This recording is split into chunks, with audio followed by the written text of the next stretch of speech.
मिलिए प्रकृति के सबसे अद्भुत कलाकारों में से एक से, लायरबर्ड।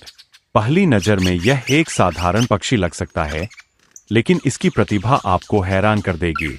पक्षी अपनी पूंछ को पंखे की तरह सिर के ऊपर फैलाता है और तेज आवाजें निकालने लगता है।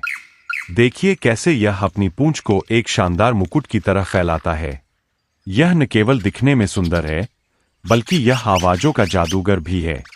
क्या आप जानते हैं, लायरबर्ड जंगल के दूसरे पक्षियों, जानवरों और यहाँ तक कि इंसानी आवाजों जैसे कि कैमरे के शटर, कार के अलार्म या आरी चलने तक की हूबहू नकल कर सकता है।